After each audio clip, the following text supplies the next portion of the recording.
Hey guys, welcome to SNN episode 3. It's me, your host Mo Williams, and on today's episode, we're going to be talking about who was called the grandfather of corruption. We're going to find out about why this guy was voted Nigeria's Senator of the Year. Then we're going to talk about the Twitter feud that came about from the Ondo governorship election, and then we're going to talk about Nigeria's favorite minister, of course, Solomon Dalun.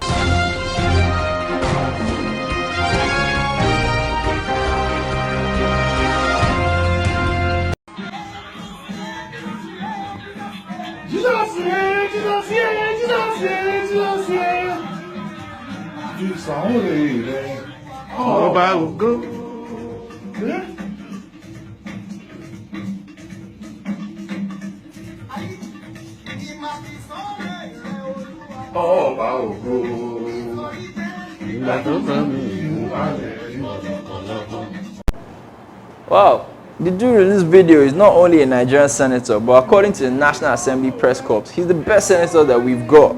That's right, Dino Melaye was voted in by his peers as 2016's best senator. The outspoken senator whose anti-graft position sometimes contradicts his extravagant lifestyle has maintained that he earned all his wealth privately, even though some sources have claimed that he owns a US savings and checking account, which is in contradiction to Nigerian law because public officials are not allowed to have foreign accounts. So according to a press release, Dino won this award because of the number of bills that he raises on the floor, the points of orders that he raises, legislative activism at community levels, his vibrancy on the floor, his knowledge of the Senate rules, etc., etc. In all fairness to Dino, he cracks up the floor almost every time he speaks, and he has the uncanny ability to say the most ridiculous things with a straight face. I guess he won the award because of things like this. Mr. President, we will also move in order to encourage the production of made in Nigerian products in Nigeria. Begin to talk about made in Nigerian women who will encourage, with due apology to my uncle, I'm talking of the governor of Edo State, we must as a people,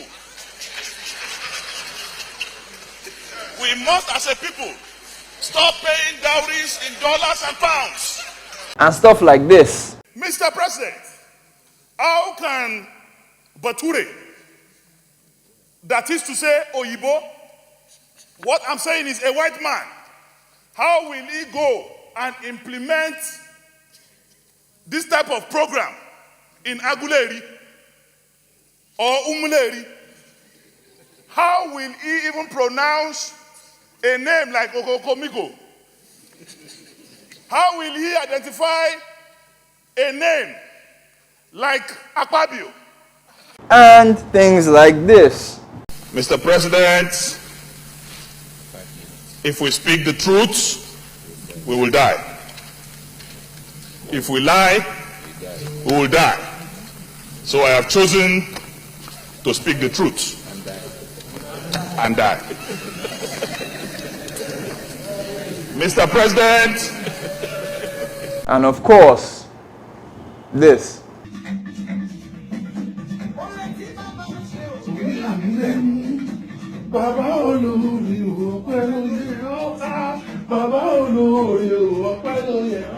Glad to know the allegation that he claimed he would impregnate and beat Ms. Tinubu had nothing to do with him winning the award, although he did come out and deny those claims in spectacular fashion. Biologically, it is even impossible to impregnate Mrs. Tinubu because she has arrived menopause. Or how he compared Nigerian women to goods, or sometimes his inflammable temper. True to form, Dino would not hear of it. He tore the other paper that Honorable Bauer was reading from and started blowing on a whistle.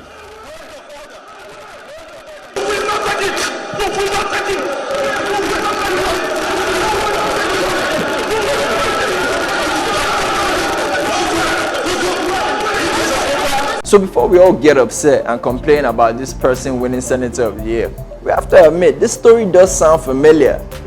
Politician, propensity to say outrageous things, probably kind of sexist, hot temper, winning an award. Ladies and gentlemen, Donald Trump just won Person of the Year in Times Magazine, and he's going to be the President of the United States.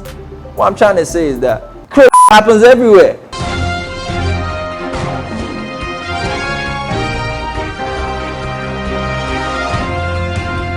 Former President Olusegun Obasanjo gave his 2 cents on the state of the nation while giving his keynote address at the first annual Akintola Williams lecture in Lagos. He said that the current administration would lose the ground gained on the fight against corruption if they didn't do anything about the state of the nation.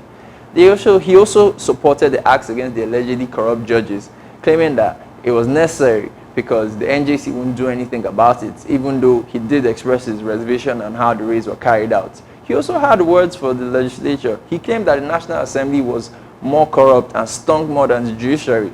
In his words, he said, "The National Assembly is a den of corruption by a gang of unarmed robbers." Ouch. Now, OBJ has never been one shy to speak his mind. If you've read any of his books, you notice how adept he is at pointing out where liability should lie while conveniently absolving himself of any of the blame. Well, the National Assembly wasn't having it, or at least the House of Reps, because they clapped back and called him the grandfather of corruption. Yikes. That's right, according to the House of Reps, Obasanjo is corruption while Hayachi Mishima is Teken. The Chairman Committee on Media and Public Affairs of the House of Reps said that Obasanjo was the first president to introduce corruption into the National Assembly, and he listed instances of where he claimed Obasanjo has been corrupt. Number 1, he claimed that Obasanjo felt the need to bribe his way through every issue that came through the National Assembly, and claimed that he was salty because they foiled his third-term ambition in 2007 after collecting his money. Wait, surely that counts as snitching on yourself, right? 2, he claimed that Obasanjo bribed the AD, the ANPP, and the PDP to try and influence the Senate presidency during his time. 3, he claimed Obasanjo bribed the National Assembly to impeach Gali Naba, the former Speaker of the House of Reps. Now, the House of Reps ended the barrage by saying Obasanjo birthed corruption in the National Assembly from day one in the First Republic. Now, if the actions of the House of Reps show that they're the more impulsive grandson of corruption, I guess the House of Senate is the more mature, more poised son of corruption, because when asked to make comments on Obasanjo's comments, they had nothing to say. They kept mum on the issue, with one senator coming out to say, and I quote, "I don't want to take issue with my father." You cannot take issue with your father on the pages of the newspaper. Oddly enough, all this happened, and no one in the National Assembly came out to refute the claims that they were corrupt. Maybe Dino is the best senator we've got.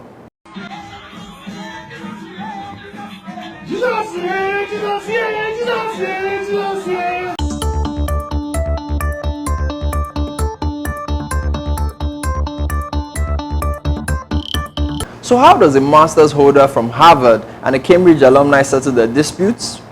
If Nigerian politics is anything to go by, they hurl abuses at themselves on Twitter. I'm talking about Femi FaniKayode and Jimoh Ibrahim. What caused this Twitter feud was the Ondo State governorship elections. Eitai Ejegede and Jimoh Ibrahim represented the two factions of the PDP that were battling in court to try and represent the PDP at the Edo State gubernatorial polls. When the courts ruled that Jimoh Ibrahim was not the proper candidate, Femi FaniKayode took to Twitter to celebrate Eitai Ejegede and hurl abuses at Jimoh Ibrahim. FaniKayode, in a series of tweets, called Jimoh Ibrahim a big, fat, ugly, greedy, and disgusting pig who was raised in the gutter. Wow. Things then went spiritual when FaniKayode claimed that Jimoh Ibrahim was a sodomite, and the only reason why he is not in jail is because he's a sodomite. He then capped it off nicely by saying Jimoh Ibrahim sleeps in coffins for money and he has a covenant with the devil. Jimoh Ibrahim in a tweet said that the winner was not the person that won in court, but the winner was the person that achieved his aim. Now, in a separate video, he claimed that his aim was to prevent the incumbent governor's candidate, Eitai Ejegede, from winning the election.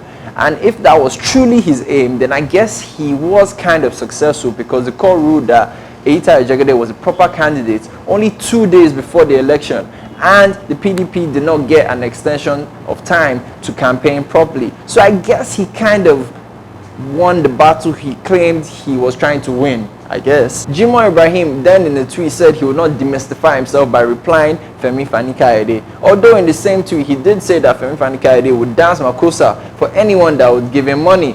Like any politician who really can't keep a promise, Jimoh Ibrahim, a couple hours later, decided to tweet at Femi FaniKayode. He said that he's a billionaire and that he doesn't have any cases with the EFCC. He also said that he would find scientists that would cure FaniKayode is undiagnosed bipolar disorder around 2016. I guess that's what the tweet said. The thing about a Twitter feud is that nobody ever really comes out as the winner.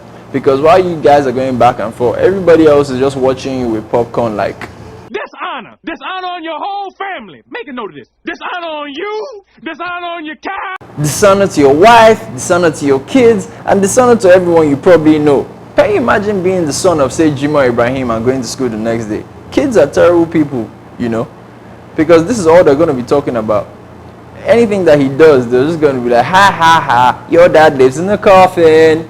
And hopefully he'll have like a good sense of humor about it and be like, hey, did you not read the tweet? He sleeps in a coffin, there's a difference. But hey, let's not get into Twitter feuds, people, because you have family and friends and people that are concerned about you and don't want to not have to not hang out with you. So avoid Twitter feuds.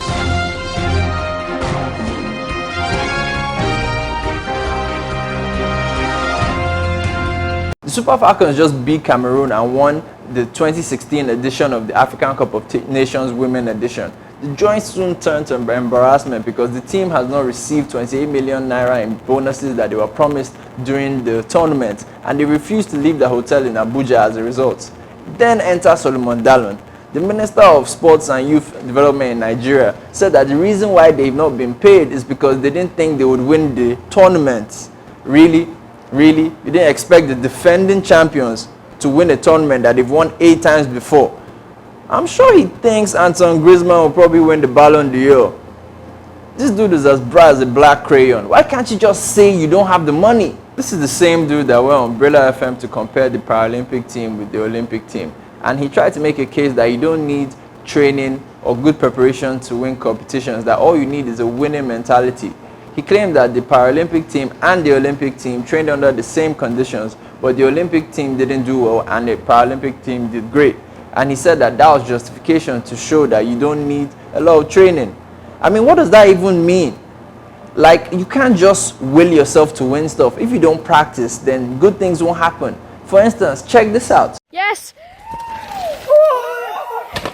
Oh. Do you think that dude went to fall down and crush his balls?